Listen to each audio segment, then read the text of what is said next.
In this video, we will see how to import images to be processed with Fudaa-LSPIV.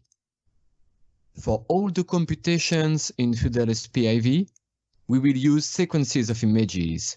So in the software, we can import a video and convert it into a stack of images that can be analyzed. Or we can also directly import a sequence of images. For example, it can be used with fixed LSPIV station that record a burst of images instead of a video. So first, we will see how to import a video and subsample it into a sequence of images.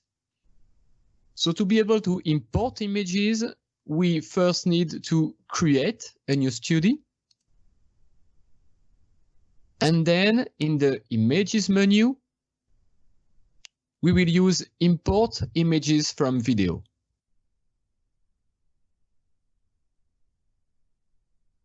Here we can browse to find the video that we want to analyze.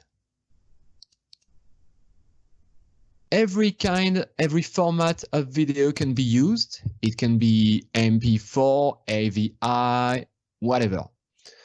So when you import the video, the software displays a preview of the video. You can see here the video, and using the scrolling bar, you can move images from images. The software also displays the original frame rate of the video. In that case, you can see that the number of images per second is 30. Using the scrolling bar, you can, for example, select the period of interest of the video, meaning that if you don't want to use the beginning of the video, you can say set the start time, for example, here. And if you click on set to preview time, it will define this time as the starting time. You can do the same for the ending time. If you want to compute the discharge, pay attention that the duration of the video that you have selected is long enough to be able to average the velocities and to get the time average velocities. Then we can adjust the subsampling. If it's artificial shading or very solid and permanent tracers that are visible on the images, then you can use an interval time of about 0.1 or 0.2 seconds. But if it's natural shading, like turbulence patterns that can evolve rapidly in time, then you need to shorten the interval time between the images and maybe to keep all the images. For example, in that case, it's only turbulence patterns.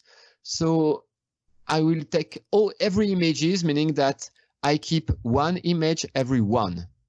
If I want to increase the interval time, I can make, for example, if I want an interval time of 0.1 second, I can keep one image every 3, and I will have an interval time of 0.1 second.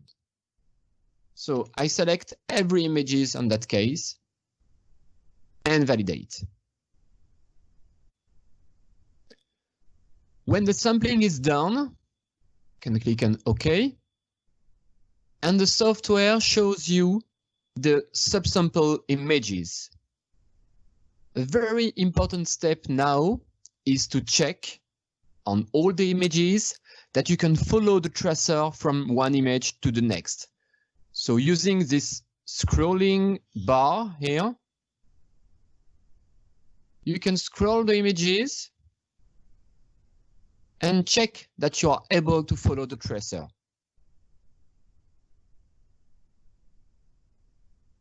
If you cannot follow the tracer, if the tracer disappears or changes too much between two successive images, you will have to reduce the interval time.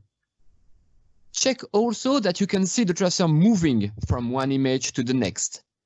If the displacements of the tracer are too small, then consider increasing the interval time between the images. To import a sequence of images, we will use the menu Images, Source Images Management. And then we can add the images we want to analyze.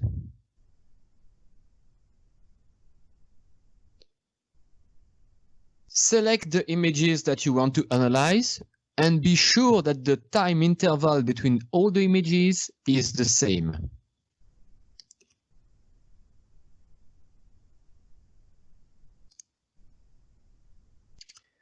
Then you need to fill in the software the interval time between each images. For example, in that case is 0.1 second. In the list of images, you can add some new images or remove some images of the list, but pay attention that the interval time between the images is always the same. Then you can validate, and the software shows you the images you just imported. Same thing, check that you can follow the tracer from one image to the next, and also check that you can see the tracer moving from one image to the next.